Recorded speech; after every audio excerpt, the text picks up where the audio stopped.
તમારે પણ ખેતી માટે નવો પંપ સેટ્સ એટલે કે પાણીની મોટરની જરૂર હોય તો આ વિડીયો ખાસ તમારા માટે છે, કારણ કે ગુજરાત સરકારના ખેતીવાડી વિભાગ દ્વારા ખેડૂતો માટે પંપ સેટ્સ યોજના અમલમાં મૂકવામાં આવેલ છે। આ યોજના હેઠળ ખેડૂતોને 3 HP થી 10 HP સુધીની મોટર ખરીદવા માટે ₹13,875 સુધીની સહાય આપવામાં આવે છે। તો મિત્રો, આ યોજનામાં કોને કોને લાભ મળશે, અરજી ફોર્મ ક્યાં ભરવું અને કઈ તારીખ સુધી ભરાશે, તેમજ ફોર્મ ભરવા માટે કયા કયા ડોક્યુમેન્ટની જરૂર પડશે, તેના વિશે વિગતવાર માહિતી આજના વિડીયોમાં મેળવીશું।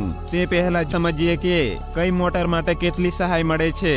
તો ખેડૂત મિત્રો, આ યોજનામાં બધી મોટર માટે સહાયની રકમ એક સરખી નથી। મોટર કેટલા હોર્સ પાવરની છે એ પ્રમાણે સહાયની રકમ અલગ અલગ આપવામાં આવે છે।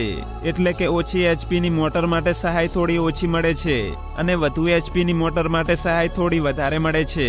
જેમાં 3 HP થી 3.5 HPની મોટર માટે થયેલ ખર્ચના 75% સહાયની રકમ અથવા તો ₹8,700। આ બેમાંથી જે રકમ ઓછી હોય તેટલી સહાયની રકમ તમને આપવામાં આવશે। ત્યાર પછી 5 હોર્સ પાવરની મોટર માટે ખરેખર ખર્ચના 75% રકમ અથવા ₹12,000 બંનેમાંથી જે ઓછું હોય તે, અને 7.5 થી 8 હોર્સ પાવર માટે થયેલ ખર્ચના 75% અથવા ₹13,500 આ બેમાંથી જે રકમ ઓછી હોય તે, તેમજ 10 HPની મોટર માટે 75% સહાય અથવા ₹13,875 જે રકમ ઓછી હશે એટલી સહાય આપવામાં આવશે। આવી રીતે મિત્રો, અલગ અલગ હોર્સ પાવરની મોટર માટે સહાયની રકમ છે તે અલગ અલગ છે।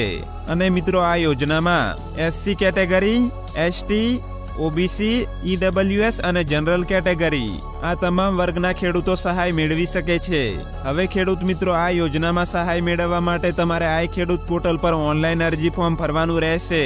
ઓનલાઈન અરજી ફોર્મ તમે જાતે પણ ભરી શકો છો અથવા તો ગ્રામ પંચાયતના કમ્પ્યુટર ઓપરેટર પાસે પણ ભરાવી શકો છો। અને મિત્રો, જો તમે ઘરે બેઠા ફોર્મ ભરાવવા માંગતા હોય તો અમારો જે વોટ્સએપ નંબર 6353880126 આ નંબર પર તમે હાય લખીને મેસેજ કરી દેજો, એટલે તમને ઘરે બેઠા ફોર્મ ભરી આપવામાં આવશે।